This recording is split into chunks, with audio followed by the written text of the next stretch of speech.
my name is Alex. Welcome to my channel, The Endless Shelf. Today I will be sharing with you 25 bookish facts about me. This is a fun video that I've seen floating around here on YouTube on a number of different channels, so I just thought I'd share a little bit more about myself in relation to books. So we'll just hop right in with fact number 1. I don't own a lot of books because I prefer to get them from the library. Adulting is hard, and money usually gets slotted for something else in my life, and I know that I'll regret buying a book if I don't enjoy it immensely. I have 3 local library cards from each of the states that I have lived in. In the 4th grade, we had to do a report on our favorite building, and I decided to choose the local library.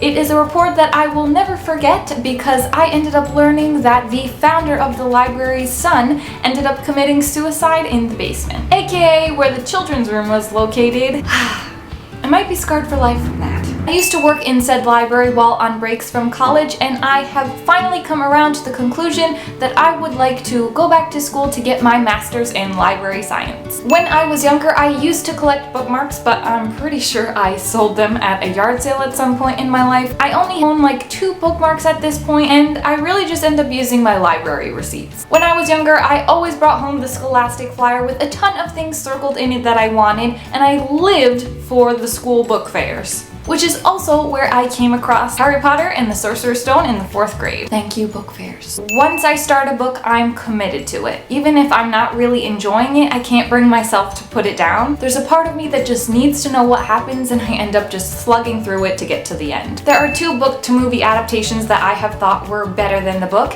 and they are Gone Girl and The Book Thief. I always judge a book by their cover. Might be harsh, but you gotta be pretty if you want me to check out what's inside. When I read, I tend to have a hard time picturing the characters as they are described because I tend to picture myself as the protagonist, especially if I'm really connecting with them. I can't help it. Sometimes I will start off picturing the character as they are described, and then I just realize it's just me. I'm in the book. That being said, I do prefer to read a book that is centered around a female protagonist rather than a male protagonist, because for obvious reasons, I tend to connect with them more. But I'm trying to go out of my comfort zone. I've never been to a book signing or a midnight book release.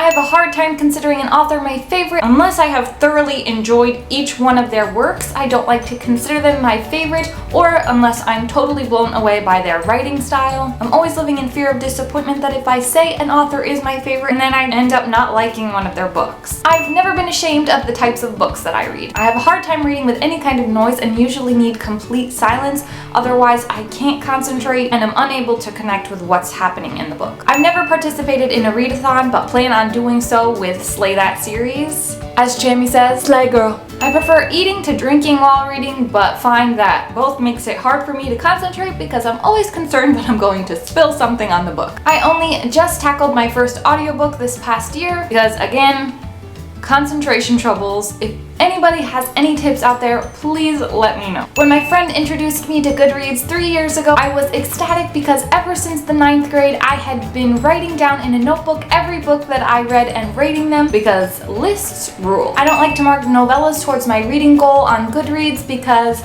I feel like it's somehow cheating because they're such speedy reads. I've never read a graphic novel but used to be really into manga. 9 times out of 10, I guess a plot twist. Someone please trick me. I have an incredibly awful memory when it comes to recalling what happens in books. It's somehow like my brain says, okay, you're done reading, delete all files. I'm not at all big on rereading because there are just too many awesome books out there, and I always think, why go back if I can go forward? Time Turner for sale, anyone? But every book on my favorites list I would love to get around to rereading because those are the books that I consider worth a reread. Until recently, I would only read 1 book at a time because I needed my undivided attention to soak up one world, but I'm learning to tackle more than 1 book at a time, and maybe this will even help me to reread. So those are my bookish facts. I hope you all enjoyed this video. I would like to tag Vanessa from Paper Fairy, Taylor from Taylor Talks Books, Jade from Boho Bookworm, Kate from Girl Reading, and Sarah from Sarah Without an H. I would genuinely like to befriend you all and get to know more about you,